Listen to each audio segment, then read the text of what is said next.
एकदा एक मदारी शहरातून जंगलात आला. त्याला एक माकड पकडून शहरात नेऊन युक्त्या दाखवायच्या होत्या. मदारी दिवसभर जंगलात फिरत होता, वरती बघत. त्याने इथेच मुक्काम करूया. सकाळी जंगलात शोधून एखादं मस्त हुशार माकड पकडू. दुसऱ्या दिवशी सकाळी मदारी जंगलात माकडं शोधत फिरू लागला. अनेक माकडं दिसली, पण त्याला काही आवडली नाहीत. थोड्या वेळाने त्याने झाडावर 2 माकडे आनंदाने खेळताना पाहिली. ते पाहून त्याला आनंद झाला. वाह, ही दोन्ही माकडं खूप हुशार दिसतात, पण मला एकच माकड पाहिजे. जो पकडता येईल त्याला घेऊन जाऊ. माकडांना खाली उभा असलेल्या मदारीला बघून माकडांना संशय येतो. ते दोघे माकड कानात कुजबूज करू लागले. अरे, खाली कुणीतरी आपल्याकडे खूप वेळपासून बघत आहे. कदाचित माणूस असेल, सावध राहूया. माकडवाल्याला जाणवले की ही माकडे त्याच्या हातात सहज येणार नाहीत, म्हणून त्याला त्यांच्यासाठी जमिनीवर जाळे पसरवण्याची कल्पना सुचली. मदारीने जमिनीवर जाळ्याची दोरी हातात घेऊन झाडामागे लपून बसला आणि वाट बघू लागला. खेळता खेळता एक माकड झाड खाली उतरलं आणि त्याने फळाने भरलेलं टोपली बघितली. इथे फळं कुठून आली? जवळपास तर फळाचं झाड नाही. कदाचित खूप गोड आहे फळे. अरे, खाली काय खात आहेस? मी अरे, तू आणलेली फळं खातोय. खूप छान आहे सर्व फळे.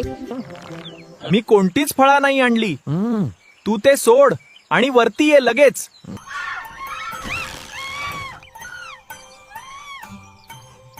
वाचवा मला, वाचवा मला, वाचवा मला. सोडा मला, सोडा मला.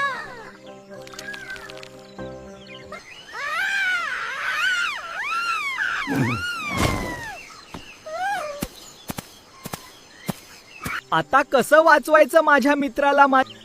त्याला तो शहरात घेऊन जाईल, पण मी त्याला काही पण करून वाचवणार. त्या मदारीला धडा शिकवणाराच. माकड देखील झाडावरून माकड पकडणाऱ्या माणसाकडे मागे सरकू लागले.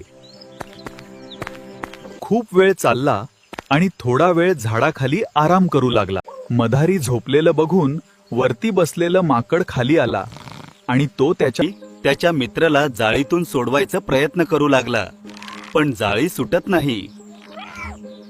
माकड कानात एक कल्पना सांगता एकमेकांना.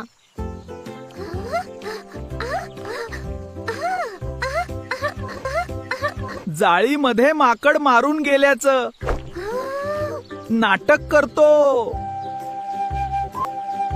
बघा, या मदारीने माझ्या मित्राला मारून टाकलं जाळीत. जीव घेतला माझ्या मित्राचा या मदारीने. कदा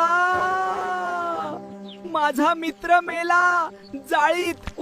माकडाचा आवाज ऐकून मदारी घाबरून जाळी उघडून बघू लागला. जाळी उघडी केल्या. माकड उडी मारून पळून गेला.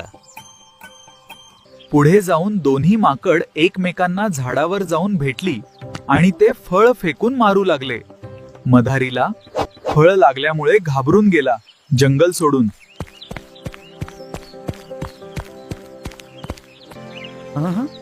तू होता म्हणून मी वाचलो. जी वाट लागली असती. आपल्या घट्ट मैत्रीमुळे आपण कोणत्याही समस्येवर मात देऊ शकतो. खूप खट्याळ खोडकर माकड होती. मला फसवून जाळीतून पळून गेले.